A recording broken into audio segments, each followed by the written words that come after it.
Hey, what's up, cash flow hackers? I'm here with Caleb and from Better Wealth, and we are going to be talking about the differences between whole life and index universal life. We haven't done this in a while. I'm really excited. He's asked me to keep it really, really tight, so we're about to film this. So hopefully, I'm gonna be able to do this really well. I'll keep him on track. We're gonna be able to bring a lot of value in a really short time frame right now about whole life insurance and index universal life. Really excited about it. So I'll see you in there. Make sure you watch to the end.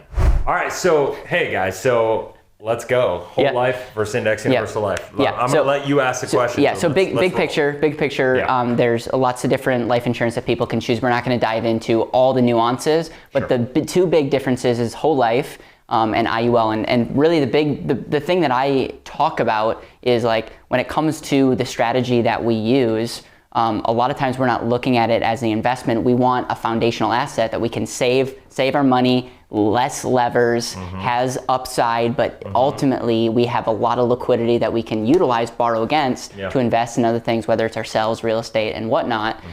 And so whole life eliminates a lot of the what ifs and creates a lot more stability. And since we're not selling this like an investment, we're done. So that's kind of where, that's like high level how I would open up this video. Okay, so high level, what are the differences between whole life insurance and index universal life?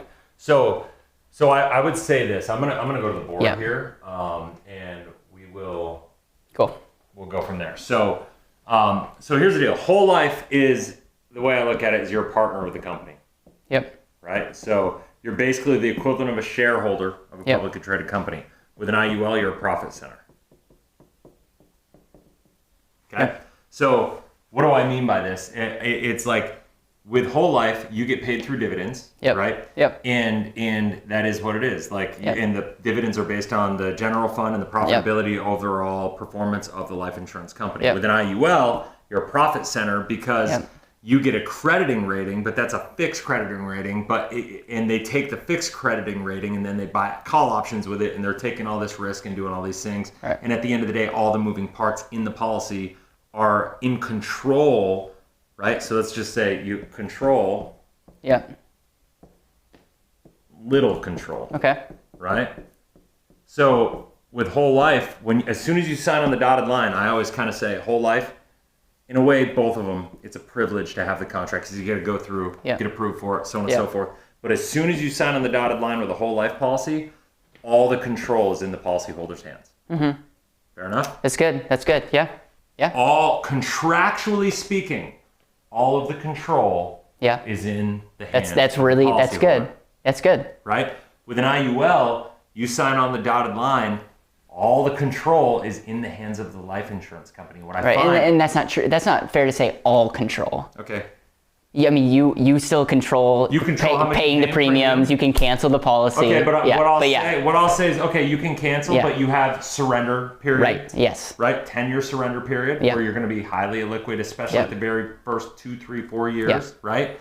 You can still fund it. Make sure you can control how much you fund the IUL. Can potentially, but even if you maximum fund it to how it's designed for you, they can change levers. It can still not go the way that you want it to go because of all the other moving parts of the policy that you don't control. Right. So control. We talk about what's one of the most important things of money. Control for success. You find any successful person in the world, they're going to tell you the number one attribute they look for in anything they're doing is control. And so if that's not it, right? I don't know what it is. Right? That's and right there, I mean, that's the foundational mic drop. Right. Totally. If you're okay with investing, if you're okay, if you're looking at this as like, should I put my money in a Roth or this, that we could have a conversation. We could. But at the end of the day, the fundamental philosophy that you and I have is like, we're putting this in a place that can control and protect our families, not just now, but in the future. And so why in the world would we mess with this? I don't know why you would, like, honestly. Chris is like, wow, that was well said. This is why I have a hard time doing these short videos. We got 11 minutes. Because I get into this and I go, wow, like, I know the IUL people. And I don't know why I'm on such a mission to convert the IUL people to see the light, but I know they're going to see this and they'll be like, oh, that's whatever. It's like, you just don't understand it. If you understood the moving parts and if you want to learn more about that, just go see some of the other videos. And we filmed a great video where I broke it down even on your channel. So if you're watching this on Caleb's channel, because it's on both, so like go check that one out. Maybe you can put it on the end screen. So Joel, do that. So, okay. So fundamentally, like, I think this is really the bedrock framework. When we talk about foundationally, when we want to build our financial foundation, that's an important part. Now, what do we look at? I mean, honestly, like, it becomes a function of risk. It becomes a function of, like, really understanding what you're getting involved with. It becomes a function of saying, okay, I don't want to say my policy, is the product helping me grow to become who I need to become, right? Because I've been talking a lot about this lately. We just did a video talking about the fact that, hey, listen, like, if your financial strategy and the tools that you're using in your life aren't helping you get closer predictably to where you want to be and putting you in a position where you need to become better to get there, which I think is important. Like, I think a lot of people want to avoid that. And so the funny thing is, no required growth, right? Personally, I mean, right? No personal growth, and you're gonna grow. You're gonna become better. It's gonna help other areas of your life. It's And listen, this sounds woo-woo-y, but, like, this is like Well, and devil's advocate would say IUL. And I'm trying to be as fair as possible. Yeah, I know. Please. When I think of whole life, I think of high early liquidity, very few levers. You have way more control, steady long-term growth. And obviously, there's that. Like, I like that. When I think of IUL, I think of less liquidity up front, less control, but greater upside. And people would do it for a greater income stream. I'm just playing devil's advocate. So it's like I would give up. They do it. I personally wouldn't give up liquidity and control for a someday future. But the bottom line is they're not gonna. So fundamentally speaking. But you want to explain why that's not going to happen? Well, fundamentally speaking, you're like, if you understood, this is where I'm gonna have a hard time doing it under 15 minutes. So this is gonna be good for you, dude. Fundamentally speaking, you have to understand that you're not going to be able to outperform the general fund of the life insurance contract or life insurance company. And so what's happening is, you got to remember, we have UL with plus an options contract. Options strategy, right? And that is basically what makes an IUL, right? So basically, if you look at an IUL with a 4% crediting guaranteed rate, like, if they, like, here's the thing, a lot of agents come to me and say, well, I could just choose, if I want an IUL to be great, I've got a 4% fixed rate in my IUL. You got your 4% guarantee. This is before they changed to 7702. They used to say this all the time. If I can do that, I've got upside plus this 4%. Well, I got news for you. If you choose this 4%, you're losing already in an IUL because you illustrated it at 6.2%. So every year you get that 4% guarantee, you're underperforming by about 50%. Where it was illustrated. So that's going to increase your charges and net amount at risk and all these different things. So what you need to understand is, basically, if you choose that fixed rate in an IUL, you basically just turn the IUL into a traditional UL. That's exactly what it is. So it becomes an IUL when you take this crediting rate and you buy options with it, and that's when it becomes an IUL. And they take that and they have an options budget. Right? And then they buy call options. And these are the two variables. If you understand nothing else about IUL, okay, all the other things that we just talked about control, profit center, like all this stuff, that's important. But if you want to get technical about the difference, is that whole life, when you put your money with whole life, what are you doing? You're partnering with a company that has been the greatest manager of risk in the financial industry for 180 years, right? They're not investing your money, they're saving your money. They're preserving the purchasing power of that money. They've done this for 180 years. And that's what you're going to do. You know that it's your safe, liquid, accessible capital that you can then grow to become who you need to be, to leverage it, capitalize on it, become more, get more, all that stuff. The and asset. Right? Big time, right? And so that is what it is. When you go into an IUL, you lose all that. You put the control in their hands.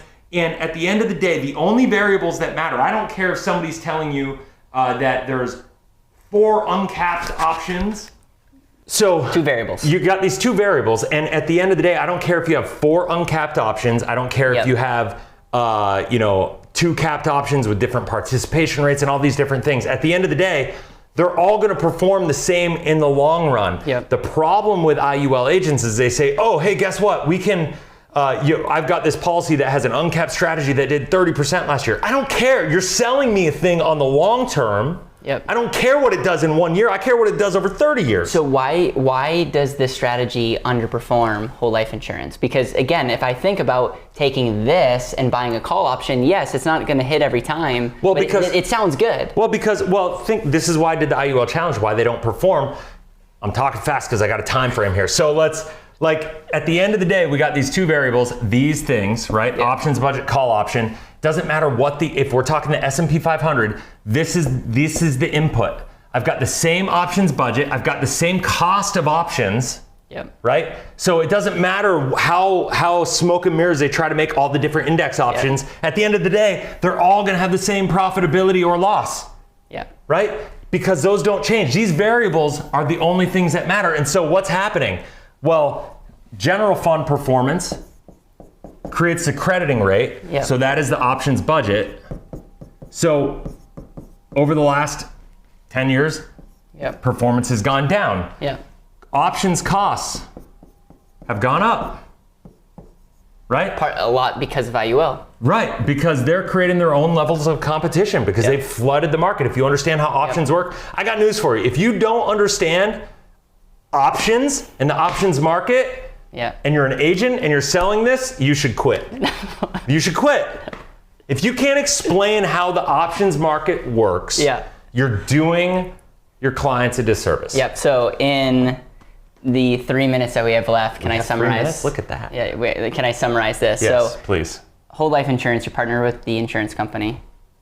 You're participating in the profitability of that company, not just in the investments that they're making, not just in the interest rates, but also in mortality. You're partnered with them. And when you sign that contract, you have all the control. And then part of that goes, you're controlling the future, but there's a lot of benefits, and control is attractive for you and I. Huge. Right? And control has different value to different people. We got to acknowledge that. It does. And we've done videos on this. The value of control is different for you than it might be me, but we still need to put a value on that. When you use an IUL, and I'm a little I really try to be, as it probably bothers you how sometimes I can be. I be very, very, very clear. Whole life is the way to go, and because of the philosophy that we have. But when you do when you do IUL, you're partnering with the insurance company, but in that partnership, they're almost using you in a way. You're not an owner of that company, and you have less control when you sign that contract. And you're giving up that less control for upside. Is that fair? I mean, you're giving up control for perceived upside. But instead of taking that again, whole life, we're not trying to hit a home run here. It's that safe asset. Life insurance companies don't invest well.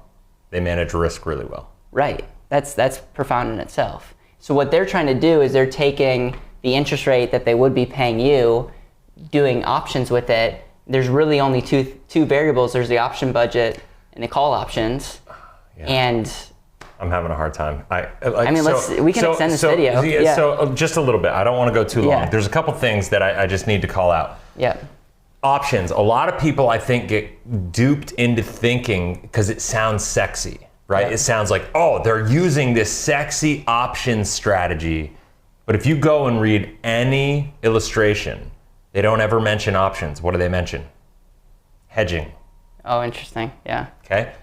It's a hedging strategy, which is done through options. So if you understand, principally speaking, I think options have been turned into this sexy kind of investment vehicle because of, in 2008, people like Michael Burry made billions, right, on shorting through options, the market, and you can make huge windfalls by taking huge asymmetric bets in the option space, calls and puts, right? So when you do that, though, you need to understand that there's a ton of risk to it. So that can be done. That is not the options market we're talking about. That is not what life insurance companies do. They are utilizing the options market to hedge. They're never, and if you understand, what is the idea of a hedge? It's to break even. That is it. It's to balance out and manage risk. That's what it's doing. It's not designed to make you rich. And so when you read the contract and they say hedging strategy, not get rich quick options, there's the timer, dang it. So like, that is what it is, right? Like, so you have to understand that. And then the other thing I need to say, and I can't not do this because it's in my head and I got to get it out, is the hypocrisy. Yeah, I'm going here. The hypocrisy of IUL agents. Okay? That they're like, you shouldn't put your money in a 401k because the government's going to control you and this and that and whatever. You should put your money in an IUL because it's the rich man's Roth. It's the alternative to 401k because you're going to have more control of your money. Well, guess what? You don't have more control of your money. Just think about what we went back to. All you're doing is transferring the risk from the government to an insurance company. And when they go, oh, well, these insurance companies have been doing this for 100 years and they're taking the success of whole life and bastardizing the concept and taking advantage of you and manipulating you to believing that that's going to be how they handle it with IUL. But at the end of the day, you are a profit center with IUL instead of a business partner with whole life. Remember, IUL, I call it a financial experiment because up until 2009, it had less than 1% market share. Since then, it's had a growing market share and a reduction of performance the whole time. And so if you look at it like that, and if you don't believe that insurance companies are going to stick it to you as a client, as a policyholder, if they have to. I'm not saying they're looking to do that, but I'm saying if push comes to shove and you have a policy, what are they going to do? Remember, the contractual obligation for any company, whether it's a stock company, their contractual obligation is to their shareholders. If it's with a mutual company, it's to their partners.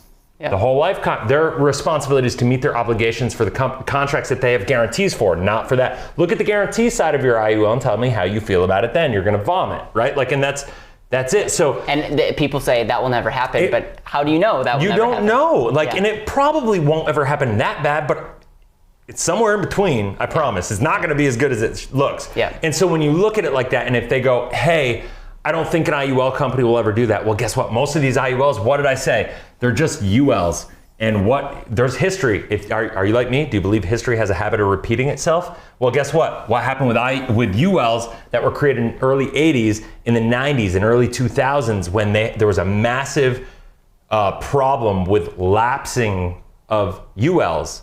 And did the insurance companies come to their rescue and bail them out? No, a lot of people got stuck and shipped up the river downstream or whatever you want to call it without a paddle, and they were not to be rescued, and they lost tons of money. Just like if I had stories for all the people that I saw get hurt in that situation, it's horrible. And that's why you're very passionate. Hugely. People are buying these products, being pitched this upside, no downside. It's the most misrepresented product in the financial industry.